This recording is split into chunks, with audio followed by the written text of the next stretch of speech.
Imagine standing on a wooden platform, in the middle of the ocean, with no land in any direction. No phone. No GPS. No compass. Just water. Endless water. In every direction you look, it's the same horizon, over and over, like the world is repeating itself just to mock you. Now imagine this isn't an accident. You chose this. You climbed onto a canoe, pushed off from the only home you've ever known, and pointed yourself toward open ocean, toward nothing. Somewhere out there, thousands of kilometers away, is an island. Maybe. You've never seen it. Nobody you know has seen it. You only have a story, passed down from someone who heard it from someone else, that land exists in that direction. You have no way to check your progress. No way to call for help. No way to know if you're already lost. And yet, people did this. Not once. Not by accident. Thousands of times, across thousands of years, across oceans so vast that modern sailors, with satellites orbiting above them, still find them intimidating. How did they know where they were going? We like to think of the compass as one of those obvious inventions. Like fire. Like the wheel. Surely humans figured it out early, right? Wrong. The magnetic compass wasn't reliably used for ocean navigation in most of the world until roughly the 11th or 12th century. That means for tens of thousands of years before that, for the entire span of early human seafaring, there was no needle pointing north. No dial. No fixed reference point at all. And here's what makes this genuinely strange when you stop and think about it. The ocean has no landmarks. No trees. No mountains. No roads. Nothing to mark where you've been or where you're going. If you drift 5 degrees off course and don't notice for 2 days, you might miss an island that's only a few kilometers wide, in an ocean that spans thousands of kilometers in every direction. One tiny mistake. No way to correct it. No way to even know you made it. So how does anyone survive that? Most people assume ancient sailors just hugged the coastline. Stayed close to land, crept along the edges of continents, never took real risks. And for a lot of early history, that's true. But then something happened that breaks that assumption completely. Somewhere in the Pacific Ocean, the largest ocean on Earth, covering nearly a third of the planet's surface, a group of people did something that, on paper, looks almost suicidal. They sailed out of sight of land. On purpose. Into open water. Toward islands separated by distances so vast that some stretches are longer than the entire width of the continental United States. These were the Polynesian voyagers, and by roughly 3,000 years ago, they were island hopping across the Pacific in double-hulled canoes, settling places like Fiji, Samoa, Tonga, and eventually, astonishingly, places as remote as Hawaii, Easter Island, and New Zealand. Islands separated from each other by thousands of kilometers of nothing. No compass. No sextant. No charts. And here's the detail that should really stop you in your tracks: many of these voyages weren't one-way accidents. They were round trips. People sailed out, found land, and sailed back, on purpose, to bring others. That's not luck. That's not drifting. That is navigation. So what were they actually using? At first, it seems impossible. There's nothing out there to read. Until you realize, that's not true at all. The ocean is full of information. You just have to know how to see it. Start with the sky. Long before anyone wrote down astronomy in a book, sailors were memorizing something called a star path, the exact point on the horizon where a particular star rises, and the exact point where it sets. Not just one star. Dozens of them, rising and setting in sequence throughout the night, like a rotating clock built into the sky itself. A trained navigator could hold a course simply by keeping the correct star dead ahead, and when that star rose too high to be useful, switching to the next one in the sequence, a relay race of stars, each one handing off direction to the next, all night long. But stars disappear during the day. And they disappear completely when clouds roll in. So what happens then? This is where it gets almost unbelievable.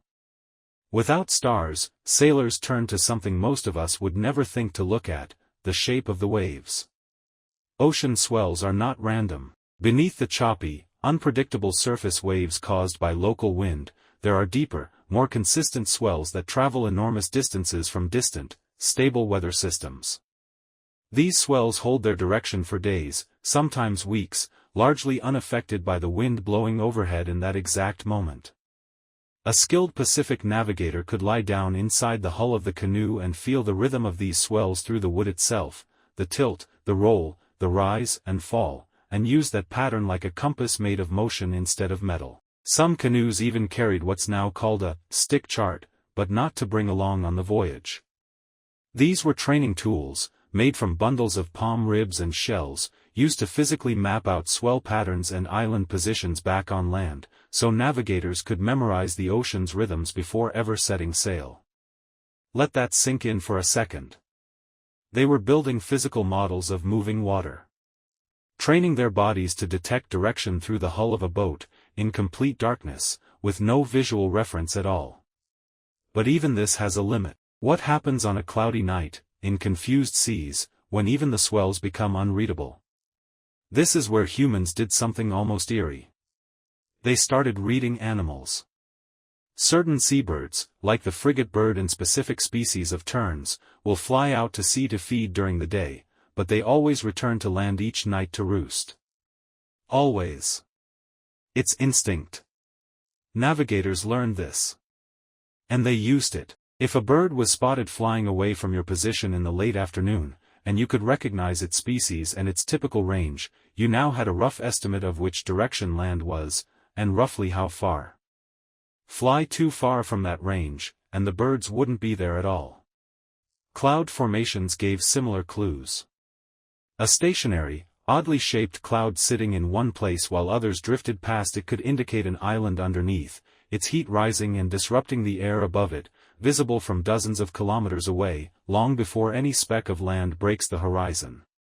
Even ocean color and debris carried meaning. Floating vegetation.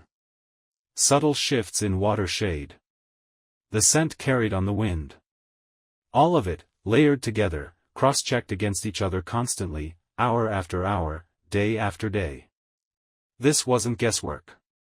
This was an entire discipline, one requiring years, sometimes decades, of apprenticeship to master. Some navigators trained from early childhood, memorizing star paths, swell patterns, and seasonal bird behavior for specific ocean routes their entire lives, before ever being trusted to guide a voyage alone. And they weren't the only ones doing something like this. On the opposite side of the world, in the cold, gray waters of the North Atlantic, another group of sailors was solving the exact same problem, with almost none of the same tools. The Vikings didn't have Pacific star paths or tropical seabirds. They had fog, storms, freezing temperatures, and an ocean that could turn violent within hours. So they adapted differently. Norse sailors relied heavily on what's sometimes called latitude sailing, holding a consistent angle to the sun during the day and specific stars at night, effectively keeping themselves on a fixed east-west line even without knowing their exact position. There's also long-standing speculation, supported by archaeological finds, that Viking sailors may have used a sunstone, a crystal, possibly Icelandic spar, that can reveal the sun's position even through thick cloud cover by polarizing scattered light. On a permanently overcast North Atlantic day, which is most days, this would have been the difference between holding a course and drifting blind. They also carried something surprisingly clever, ravens. According to old accounts, sailors would release a raven from the ship. If land was nearby, the bird would fly toward it and not return. If there was no land within reach, the raven, unwilling to fly endlessly over open water, would eventually circle back to the ship, giving the sailors a living compass built entirely on animal instinct, just like the Pacific navigators thousands of kilometers away, who had never met them and had no way of sharing techniques. Two completely separate civilizations. No contact. No shared knowledge. Same problem. startlingly similar solution. Why? Because the ocean forces the same questions onto everyone who tries to cross it. Where is land?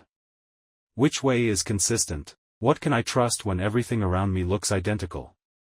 And the answer, again and again, across unrelated cultures separated by oceans and centuries, kept converging on the same core idea: nature was never actually silent. It was always giving directions. Humans just had to learn its language. This is where the story stops being about sailing, and starts being about something bigger. Every one of these techniques, star paths, swell reading, bird behavior, sunstones, required something modern navigation quietly removed from us: total, sustained attention. A GPS gives you an answer instantly and asks nothing of you in return. These ancient systems demanded the opposite. They required someone to notice a subtle shift in wave rhythm through their own body. To recognize a bird species at a glance, at a distance, from a moving boat.